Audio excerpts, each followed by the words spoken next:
अस्सलाम वालेकुम प्यारे रीडर्स, कैसे हैं आप सब। उम्मीद करती हूँ खैरियत से होंगे।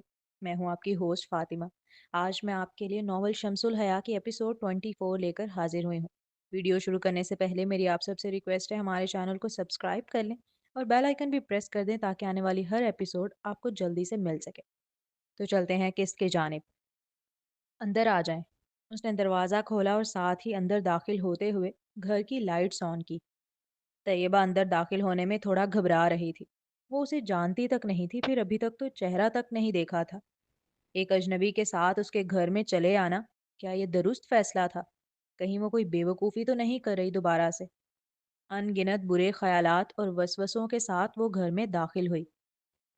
वो डायरेक्ट सीढ़ियों की जानिब बढ़ा तो वो भी खामोशी से पीछे पीछे आई। उसने कमरे का दरवाज़ा खोला। ये तो डायरेक्ट कमरे में ही ले आया है। हर मर्द एक जैसा ही होता है। उस लड़के ने कमरे की लाइट्स ऑन की तो तैयबा जेरे लब कुड़कुड़ाते हुए दिल जली सी मुस्कुराहट के साथ कमरे में दाखिल हुई। आज रात के लिए ये आपका कमरा है, मुकाबिल ने मुस्कुराते हुए कहा तो तैयबा उलझी। आज रात के लिए मतलब? कल तो निकाह हो जाएगा ना हमारा, फिर आप यहाँ गेस्ट रूम में क्यों रहेंगी? आप मास्टर बेडरूम में आ जाइएगा मेरे साथ। तैयबा कितनी देर तक उसका चेहरा बगौर देखती रही। समझ ही ना आया क्या रिएक्शन दे। किसी चीज की जरूरत हो तो बता दीजिएगा, बल्कि किचन नीचे ही है, आपका अपना घर है, ले लीजिएगा खुद आकर। वो नरमी से कहता उसके सामने ही कमरे से निकल गया और वो अचंभे भरी निगाह से उसे देखती रही। उसने कोई डिमांड नहीं रखी, उसने कोई गलत बात नहीं कही, बल्कि निकाह का बताकर कमरे से निकल गया। उसने तो हैरान होना ही था। उसके कमरे से निकलते ही तैयबा ने कमरा लॉक कर लिया था। आज के दौर में कोई भी इतना अच्छा नहीं हो सकता। अगर वो इतना अच्छा बन रहा है तो कहीं ना कहीं उसका अपना भी कोई मफाद है। मगर उसका अपना क्या मफाद हो सकता है? अब वो यही बैठकर सोच रही थी। अब चलते हैं अगले सीन की जानिब। तुम्हारी पनिशमेंट है कि अपना दुपट्टा हटाओ और हमें अपनी मांग दिखाओ। वो एक मशहूर टिकटॉकर थी जिसने अलिशबा को टिकटॉक लाइव पर सबके सामने पनिशमेंट दी। क्योंकि वो लाइव जा रहा था इसलिए धड़ाधड़ मैसेजेस आना शुरू हो गए थे। और वो सारे मैसेजेस इतने वाहियात, बेहुदा, लघु, गैर मुहज़्ज़ब, फाहश और फजूल अल्फाजों से भरे थे कि वो पढ़कर भी अलिशबा शर्म से पानी पानी हो रही थी। टिकटॉक लाइव पर आने से बहुत जल्दी बैंक अकाउंट भरना शुरू हो जाते हैं, लाखों के तोहफे मिलते हैं, लेकिन वहां मिलने वाली पनिशमेंट और होने वाले गंदे खेल किसी भी बाहया लड़की या लड़के के लिए मौत है। कुछ नजर नहीं आ रहा, थोड़ा नीचे करो कमीज को। अलिशबा ने ना चाहते हुए भी पनिशमेंट के तौर पर दुपट्टा उठाकर साइड में कर दिया था। ये उसकी हद थी। लेकिन वो दूसरी टिकटॉकर मुसलसल उसे उकसाए चली जा रही थी। घटिया औरत, और मुझे कहती है मेरी नज़र अच्छी नहीं। लिशबा तो एक कमरे में बंद थी। उसे क्या पता दुनिया में कौन, कहाँ और किस किस तरह उसे देख रहा है। वो जानती तक नहीं थी कि उसका वो टिकटॉक लाइव राफे भी बैठकर देख रहा है उस वक्त। इससे पहले जो उसे अपनी शलवार में ठंडा पानी डालने की सजा मिली थी, अंडे कमीज के अंदर फोड़ने की सजा मिली थी, पानी की बोतल पर बैठने की सजा मिली थी, वो ये सब देख चुका था। अलिशबा उसकी नजरों में दिन ब दिन गिरती चली जा रही थी। और ये सारे गंदे खेल बहुत आम थे टिकटॉक लाइव पर। नहीं, मैं नहीं करूंगी। अलिशबा ने साफ इनकार किया, जिस पर राफे के होंठों पर तंजिया मुस्कुराहट नमूदार हुई। शुरू में दुपट्टा उतारने से भी ऐसे ही मना करती थी, आज उतार दिया ना। ये डिजिटल तवाइफ बनती जा रही है। दुनिया को दिखाने में इसे कोई मसला नहीं, और मैं इसे देखूं भी तो इसे मिर्चें लग जाती हैं। हम्म, आने वाले वक्त में इस लड़के ने हमारे माशरे का डॉक्टर कहलाना है, मसीहा। जबकि जहनी तौर पर इतनी गलाजत भरती जा रही है कि अपने सगे भाई की बीवी उसके साथ महफूज महसूस नहीं करती। इसका जिम्मेदार कौन है? सिर्फ अकेला राफे? अब चलते हैं अगले सीन की जानिब। तुम मेरे नए बिजनेस पार्टनर को घर से होटल क्यों लेके गई? एहसन साहब ने कमरे में आते ही उनका बाजू पकड़कर झिंझोड़ते हुए इस्तफसार किया। वो खासा गुस्से में आग बगोला होते नजर आ रहे थे। रोमान आ गया था और तुम्हें पता है उसे ये सब बिल्कुल पसंद नहीं। वो नजर झुकाकर बोली। वो शर्मिंदा थी, लेकिन सामने खड़े आदमी से नहीं, अपने बेटे से। उसे पसंद नहीं? है कौन वो? कैसी बात कर रहे हो? माना तुम गुस्सा हो, लेकिन वो तुम्हारा बेटा है। मेरा बेटा? तुम्हारे पहले शौहर की औलाद है वो। ये तो मेरा एहसान है कि उसे अपना नाम दे रखा है। एहसन साहब बड़ा मगरूर और एहसान जताने वाले लहजे में बोले। वो जवान हो गया है, वो नहीं देख सकता अपनी माँ को ऐसे। उसकी गैरत। अभी वो समझाने वाले अंदाज में बोल ही रही थी कि मुकाबिल उनकी बात काटते हुए, तुम्हारा वो निकम्मा शराबी भाई, तुम्हारा बेटा, सब मेरे पैसों पर पलते हैं। जिसको ज्यादा गैरत आ रही है ना, वो निकल जाए मेरे घर से। उन्होंने दो टोक अंदाज में कहा तो अरूज बेगम उनका चेहरा देख कर रह गई। तुम्हारा घर, तुम्हारा पैसा, और जो मैं इसमें कंट्रीब्यूट करती हूँ उसका क्या? तुम्हारी लाखों करोड़ों की डील्स सिर्फ मेरी वजह से फाइनल होती हैं। वो दांत पीसते हुए एक एक लफ्ज जताते हुए बोली। वो सामने खड़ा शख्स कैसे उन्हें दूध में से मक्खी की तरह निकाल सकता है? जाने मन इंसान सांप पाले मगर खुश फहमियां ना पाले। तंजिया मुस्कुराहट होंठों के किनारों पर से जाए, वो उनके बालों में उंगलियां उलझाकर उसे जड़ से पकड़कर खींच एक एक लफ्ज दांत पीसते हुए जताकर बोले। तुम जैसी टके टके पे मिलती हैं। थी क्या तुम? एक मामूली सी काम करने वाली नौकरानी मेरे घर में। ये जो आज तुम्हारे पास है ना, ये सब तुम्हारी औकात से पहले से बहुत ज्यादा है। इसलिए ज्यादा पर ना निकालो। और अपने बेटे को भी समझा दो, मेरे घर में रहना है तो मेरे असूलों के मुताबिक रहे। नहीं बर्दाश्त हो रहा तो निकल जाए मेरे घर से। वैसे भी मेरी खानदानी बीवी से मुझे जायदाद का वारिस मिल गया है। अपनी बात बरहमी से जताकर कहते ही अरूज बेगम को अगले ही पल उन्होंने बेड पर पटका। फिर अपने ब्लैक कोट पर ना दिखने वाली गिर झाड़ते हुए बाहर की जानिब बड़े भरम से चल दिए। उनका आखिरी जुमला अरूज बेगम पर जैसे हथौड़े की तरह बरसा था। जब से एहसन साहब की खानदानी बीवी जो गांव में रहती है कि बेटा हुआ था, तब से उनके तेवर ही बदल गए थे। उन्होंने रोमान को अपना बेटा मानने से साफ इनकार करना शुरू कर दिया था। बूढ़ी घोड़ी लाल लगाम, बुढ़ापे में बेटा करके पैदा करके इतरा रहा है। मैं ऐसे हाथ पर हाथ धरे नहीं बैठ सकती, वरना ये मुझे और मेरे बेटे को निकाल कर फेंक देगा बहुत जल्द, दूध से मक्खी की तरह। आंखों में शदीद कदूरत और दिल में जहर लिए वो उनकी पुश्त को तकते हुए जेरे लब बड़बड़ाई। साथ ही सीधी होकर बैठी और अपनी गर्दन आड़ी टेढ़ी करके करने लगी। चूंकि बाल खिंच जाने की वजह से शदीद दर्द हो रहा था अब, लेकिन इस दर्द का उनके सीने में लगी आग से कोई मुकाबला नहीं था जो वो उस लम्हे महसूस कर रही थी। अब अगला सीन। उसे शदीद भूख लग रही थी। मजीद बर्दाश्त ना कर सकी तो कमरे का दरवाज़ा खोलकर बाहर निकली। घर में मुकम्मल खामोशी छाई थी। वो सीढ़ियों से उतरकर नीचे किचन की जानिब आई। खाना बनाता हुआ वो खूबसूरत सा लड़का कुछ लम्हों के लिए उसे साकित कर गया था। उठ गई आप? नींद तो अच्छी आई ना? खुद पर किसी की निगाहों की तपिश महसूस कर उसने सामने की जानिब देखा। वो लड़की उसे ही तक रही थी जब वो सालन का टेस्ट चखने के लिए चमचे को मुंह में डाल रहा था। जी, आहिस्तगी से कहती वो हल्का सा मुस्कुराई। चक्कर बताएं, ठीक बना है या कुछ कमी है? मुझे तो परफेक्ट लग रहा है, मगर मैं फीका ही खाता हूँ, इसलिए बेहतर यही है कि आप चेक कर लो। वो चमचा लेकर उसकी जानिब आया था। मज़ेदार है, उस लड़की ने चखते ही फौरन कहा। कुछ ऐड करूँ, नमक मिर्चें वगैरह? नहीं, मैं भी कम मिर्चें ही खाती हूँ अब। ओके। वो मुस्कुराकर वापस जाने लगा, जबकि तैयबा उसका चेहरा देख रही थी। हमजा राइट? जी, हमजा खान, शायद आप मुझे पहचानती हैं। वो हैरान नहीं हुआ था कि वो लड़की उसे जानती है। बिल्कुल, इंडिया में शायद ही कोई लड़की हो जो आपको ना जानती हो। वो फौरन ही बेधड़क बोल उठी थी। हम्म। वो उस बात में सर हिलाकर मुस्कुराते हुए मुड़ा तो तैयबा को लगा उसमें गुरूर आ गया है। उसे जाहिर नहीं करना चाहिए था कि वो जानती है कि वो कितना बड़ा एक्टर है। मैंने खाना बना दिया है, आप खा लीजिएगा जब आपको भूख लगे, और दवाइयाँ यहाँ यहाँ रख दी हैं, आप चेक कर लीजिएगा। ओके, अब मैं चलता हूँ। वो अपना वाइट एप्रन उतार कर मुस्कुरा कर कहता हुआ किचन से निकलने लगा था, जब पीछे से आने वाली आवाज ने उसके कदमों को रोका।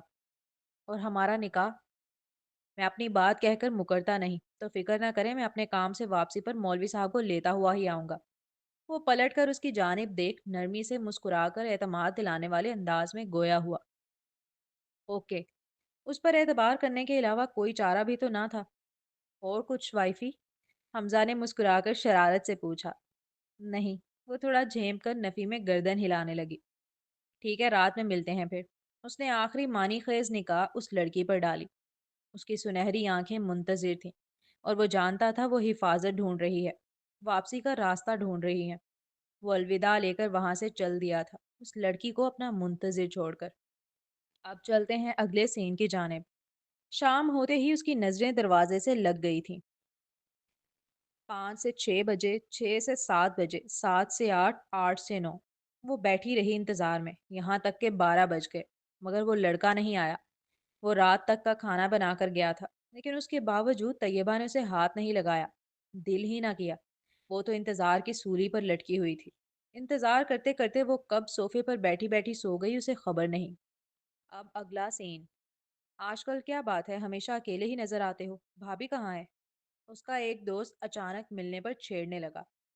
हाँ यार, मैं भी नोट कर रहा हूँ, भाभी नजर ही नहीं आती तुम्हारे साथ अब। खैरियत तो है? दूसरे ने जरा फिक्रमंदी जाहिर की। ताबिश और लड़कों जैसा नहीं था कि फ्रेंडशिप सर्कल में घूमता फिरता फिरे, पार्टी वगैरह में वक्त गुजारे, रातों को सैरो तफरी के लिए निकल जाए। वो अपना दोस्तों का सर्कल शुरू से महदूद रखता था। फिर जब से उसकी लाइफ में बरीरा आई तो उसने अपने सोशल सर्कल को सिर्फ उसी लड़की तक महदूद कर लिया। सबको इल्म था या तो वो पढ़ाई करता हुआ मिलेगा या फिर बरीरा के साथ किसी रेस्टोरेंट में खाते पीते या फोन पर बात करते। उसके अलावा वो बंदा कहीं तीसरी जगह नहीं मिलता था। और ये बात उसका पूरा बैच जानता था, यहाँ तक कि गली मोहल्ले के लड़के भी। वो उसके यूनी के दोस्त थे जो अचानक उसे दो दरिया पर मिल गए थे। वो बहुत खामोशी से दीवार पर बैठा रात के वक्त समंदर की लहरों को सफ़ेद रोशनी में बड़े बड़े पत्थरों से टकराता हुआ देख रहा था। उसने इन दोनों लड़कों के सवालों का जवाब तक न दिया, बस खामोशी से उन लहरों को तकता रहा। ताबिश, खैरियत है? तुम ठीक नहीं लग रहे। उसे जवाब ना देता देख जब एक ने उसके कंधे को हिलाकर उसे अपनी जानिब झंझोड़ कर मुतवज्जा किया, तो उसने यूं ही नज़र उठाकर देखा। और उसकी आंखें सुर्ख थीं, सुर्ख डोरों से सजी। ऐसा लग रहा था बस अभी रो देगा। वो बहुत बिखरा हुआ सा मालूम हुआ। उसकी हालत देख वो दोनों लड़के फिक्रमंदी से हम आवाज होकर पूछ उठे। उसकी मंगनी है आज उसकी मंगनी है आज। उसकी मंगनी है। वो किसी और के नाम की अंगूठी पहनेगी। मुझे लग रहा है मेरी रूह निकल जाएगी। मुझसे ये दर्द बर्दाश्त नहीं हो रहा, मैं क्या करूं? मैं अपनी जिंदगी में उसे किसी और का होते हुए नहीं देख पा रहा। मैं मैं थक गया हूँ, प्लीज उसे कोई बताओ, मैं नहीं जी सकता उसके बगैर। उन लड़कों ने छेड़कर जैसे गुनाह किया था। वो जो पत्थर की मूरत बने हुए था उतने वक्त से वो बिखर गया। और ऐसा बिखरा, ऐसा किरची किरची होकर बिखरा कि देखने वाले तरस खाने लगे। वो रो रहा था। वो सर पकड़ पकड़ के रो रहा था। ताबिश, संभालो खुद को। वो उसे गले से लगाते हुए चुप कराने की कोशिश कर रहा था। मगर आज ताबिश को संभाल पाना आसान न था। प्लीज कोई उसे बताओ, मैं मर जाऊंगा। मैं नहीं जी सकता उसके बगैर, प्लीज। लोगों ने ताबिश को बड़ा बुर्दबार देखा था जिंदगी भर। इसलिए जब वो यूं बिखर रहा था तो देखने वालों की आंखों को एतबार नहीं आ रहा था। उसका एक दोस्त कमर सहला रहा था, उसे चुप कराने की कोशिश कर रहा था, मगर वो बच्चों की तरह फूट फूट के रोए चले जा रहा था। ऐसा लग रहा था ये कर्ब कभी ख़त्म ही नहीं होगा। ये तकलीफ बिना जान लिए नहीं जाएगी। और शायद इतनी जानलेवा तकलीफ ना होती अगर मौज़म ने उसे व्हाट्सएप पर बरीरा की मंगनी की दुल्हन बने तस्वीर ना भेजी होती। वो तड़पता रह गया था उस तस्वीर को देखने के बाद से। वहीं दूसरी जानिब बरीरा अंगूठी पहनाओ रोमान को। पूरा 1 मिनट गुजर गया था। सब मुंतजिर थे उस लड़की के। उसके हाथ में अंगूठी थी लेकिन वो पहना नहीं पा रही थी। उसके हाथ लरजने लगे थे। ये अंगूठी पहनाने की रस्म वो हमेशा से ताबिश के साथ तस्वुर किया करती थी। पता नहीं कितनी बार उसने ख्वाबों में अंगूठी पहनाई थी ताबिश को।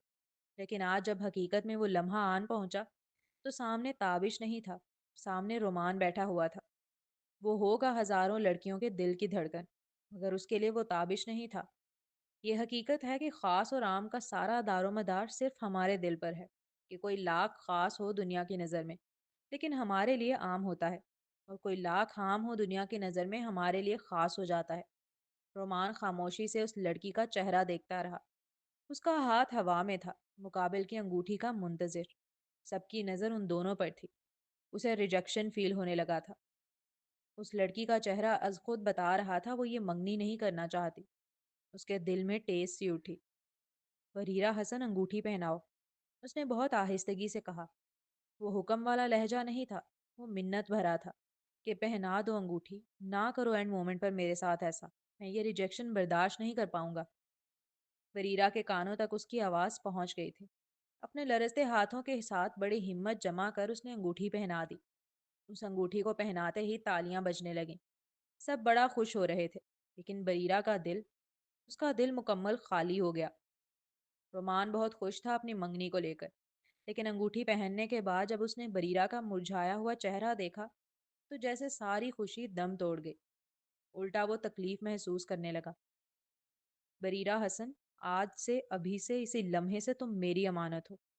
زمر ان کی انگوٹھیوں کی ایک ساتھ تصویر بنانا چاہتی تھی، تو جب اس نے پوز دینے کو کہا تو وہ نہ صرف ہاتھ قریب لایا بلکہ اس کے کان کے قریب اپنا منہ بھی لے آیا تھا، اور نہایت حق جتاتے ہوئے اس نے یہ جملہ ادا کیا، جس پر وہ حیرت سے اس کی جانب دیکھنے لگی۔ ایسے جملے تو محبت میں کہے جاتے ہیں نا؟ کیا وہ محبت کرتا ہے؟ اور وہ اس خیال کے آنے پہ بھی ہنس رہی تھی۔ وہ بھلا اس سے کیسے محبت کر سکتا ہے؟ اور جب وہ دونوں ایک دوسرے کو دیکھ رہے تھے تو اس خوبصورت لمحے کو زمر نے کیمرے کی آنکھ میں قید کر لیا تھا۔ لائٹ بلو رنگ کی اس کی چولی تھی اور باقی کا پورا لہنگا لائٹ پنک رنگ کا تھا۔ دوپٹے پر بھی دونوں رنگوں کا کنٹراسٹ آ رہا تھا۔ چولی کی باؤنڈری گلے اور لہنگے کی باؤنڈری پر بڑا خوبصورت شیشوں کا کام ہوا نظر آ رہا تھا۔ لائٹ سے میک اپ میں وہ سر پر دوپٹہ اوڑھے رومان کو اپنی دلہن ہی لگی تھی۔ رومان، کیا میں کچھ پکس اور ویڈیوز بنا سکتی ہوں آپ کے ساتھ؟ میں اپنے اکاؤنٹ پر ڈالوں گی۔ الشبا نے خاصا لچکدار لہجے میں استفسار کیا۔ شور، رومان نے مسکراتے ہوئے اپنی جگہ بیٹھے بیٹھے اسے اجازت دی، تو وہ فوراً ہی آ کر اس کی کلائی پکڑ کر اٹھانے لگی تاکہ جب وہ پکس یا ویڈیوز بنائے تو اس میں بریرہ نظر نہ آئے۔ بریرہ نے یہ بات محسوس نہ کی، چونکہ اسے اتنا خاص شوق تھا بھی نہیں ان چیزوں کا۔ وہ تو کبھی سیلفی بھی نہیں لیتی تھی، اور لے بھی لے تو پھر ڈیلیٹ کر دیتی تھی۔ اسے اچھی نہیں لگتی تھی اپنی سیلفی یا اپنی کوئی تصویر۔ وہ اپنے پورے خاندان کی واحد لڑکی تھی جس کے اپنے ہی موبائل میں اپنی کوئی سیلفی یا کوئی تصویر نہیں تھی، اور اگر تھی بھی تو جو کزنز گروپس بنا کر شادی وغیرہ پہ لیتے ہیں ان میں تھی، وہ بھی دوسروں کے موبائل سے بنی ہوئی جو واٹس ایپ گروپ میں فارورڈ ہو کر آ جاتی ہیں۔ اپنی بنائی تو ایک بھی نہ تھی۔ انہیں بھی اس نے کبھی دیکھنے کی زحمت نہ کی۔ اتنا برا لگتا تھا اسے اپنا آپ۔ میں اچھا نہیں آ رہا، کچھ مسنگ مسنگ سا فیل ہو رہا ہے۔ رومان موبائل کی اسکرین کی جانب دیکھتے ہوئے، جس میں وہ اور الشبا نظر آ رہے تھے، تھوڑا سا منہ بسور کر بولا، نہیں، آپ کی تصویر بہت پیاری آ رہی ہے رومان، مجھے تو پرفیکٹ لگ رہے ہو۔ الشبا دو بدو فدا فدا سے لہجے میں گویا ہوئی، مگر مجھے نہیں لگ رہا، بہت کمی محسوس ہو رہی ہے، 1 منٹ۔ رومان نے 1 منٹ کی مہلت مانگی تو الشبا رک گئی، اور اس نے دیکھا موبائل کی اسکرین میں کہ رومان نے اگلے ہی پل بریرہ کی کلائی پکڑ کر اسے اپنے ساتھ کھڑا کیا ہے۔ یہ منظر دیکھتے ہی الشبا کا منہ اترا۔ ہاں، اب پرفیکٹ لگ رہی ہے، بالکل مکمل سی، اب لو۔ اس کے ہاتھ میں بریرہ کی کلائی تھی اور وہ مسکراتے ہوئے اطمینان بخش انداز میں کہہ رہا تھا، میری تصویر اچھی نہیں آتی۔ جب الشبا نے اس کے سامنے کہا کہ وہ یہ ویڈیوز اور پکس اپنے سوشل اکاؤنٹ پر ڈالے گی تو بریرہ انکمفرٹیبل فیل کرنے لگی، کیونکہ الشبا کا اکاؤنٹ بہت چلتا ہوا تھا۔ لاکھوں ویوز آتی تھی ان پر، انسٹا، ٹک ٹاک، سنیپ، تینوں پر ہی۔ ایسے میں وہ نہیں چاہتی کہ لوگ کہیں کہ لڑکا کتنا خوبصورت ہے، یہ تو مشہور ایکٹر رومان احسن شیخ ہے، اور لڑکی دیکھو کتنی کالی اور موٹی ہے۔ پھر لوگ اس کی باڈی شیمنگ کریں گے، اس کا مذاق اڑائیں گے۔ وہ دنیا میں مذاق کا نشانہ نہیں بننا چاہتی تھی، اس لیے رومان کے ہاتھ سے فوراً ہی اپنی کلائی چھڑا کر پیچھے ہٹنے لگی۔ اس سے زیادہ ایک منگنی کی دلہن کے لیے کیا تکلیف دہ بات ہوگی کہ وہ اپنے ہی منگیتر کے ساتھ تصویر بنوانے میں ڈر رہی ہے کہ لوگ مذاق اڑائیں گے اس کے کپل کا، اور سب سے زیادہ اس کا۔ انسان لاکھ کہہ لے کہ وہ پتھر دل بن گیا ہے، اسے فرق نہیں پڑتا، اسے تو عادت ہو گئی ہے، لیکن پھر بھی وہ خود کو مذاق کے مقام پر پیش نہیں کرتا۔ وہ نہیں چاہتا دنیا اس کا مزید مذاق بنائے۔ وہ خود کو بچاتا ہے ایسے مقامات سے۔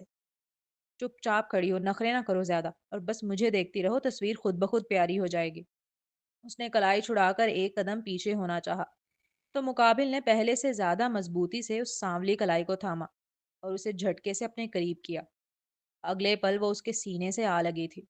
چونکہ حملہ اچانک ہوا تھا اس لیے وہ حیرت سے بڑی بڑی آنکھیں کر اسے دیکھنے لگی، جبکہ مقابل اطمینان بھرے انداز میں اسے دیکھتے ہوئے مسکرایا۔ کیا کر رہی ہیں؟ لینا تصویر جلدی، اس سے پہلے میری دلہن بھاگ جائے۔ ایک وقت زمر بھی جالس تھی بریرہ سے کہ سارے خوبصورت لڑکے اسے ہی کیوں مل رہے ہیں، وہ بھی اتنی آسانی سے گھر بیٹھے۔ لیکن پھر بھی اس کی منگنی میں بہت خوش تھی، اور منٹ منٹ کی ان کے کپل کی اس نے تصاویر بنائی تھی، لیکن اس کے مقابلے الشبا کے تو جیسے سینے پہ سانپ لوٹ رہے ہوں۔ اسے بالکل اچھا نہیں لگ رہا تھا رومان کا اس کی ویڈیو میں بریرہ کو لے آنا۔ وہ اکیلے بنانا چاہتی تھی رومان کے ساتھ ویڈیو۔ رومان نے مضحکہ خیز انداز میں کہا، جس پر الشبا نے بمشکل ہونٹوں پر جبرن مسکراہٹ سے جائے ویڈیو بنائی۔ اچھا، میں ذرا اپنے بھائی بھابھی کی ویڈیو بنا لوں، پھر آپ لوگوں کے پاس آتی ہوں دوبارہ۔ الشبا مزید ویڈیوز نہیں بنانا چاہتی تھی، اس لیے بہانہ بنا کر تیزی سے وہاں سے چل پڑی۔ ان کا بھائی میرڈ ہے؟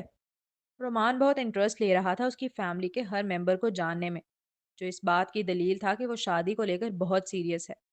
پتہ نہیں اس لڑکی نے اس بات کو نوٹ نہیں کیا تھا، یا پتا نہیں اس لڑکی نے اس بات کو نوٹ کیا تھا یا نہیں۔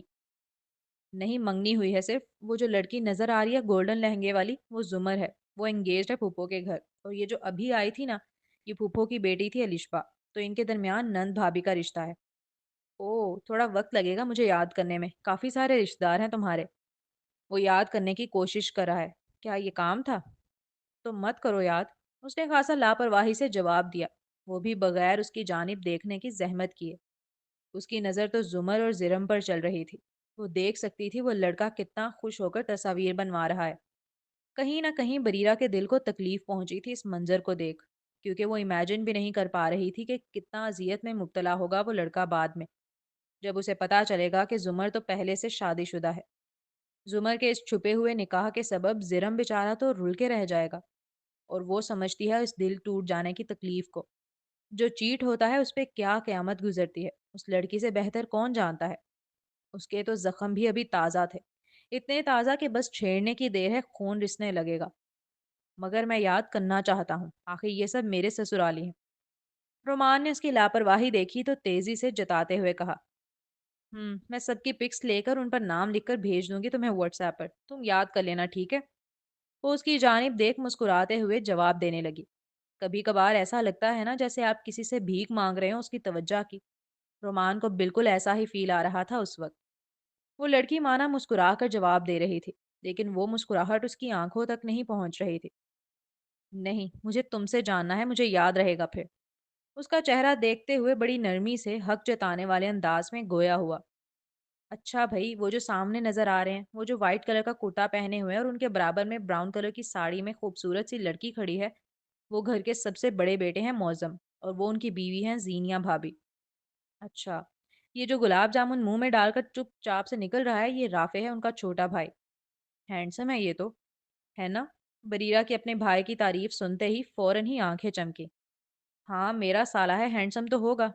وہ اپنی شیروانی کے کالر کو ہلکا سا فخرانہ انداز میں اچکاتے ہوئے گویا ہوا، تو بریرہ ہنسنے لگی۔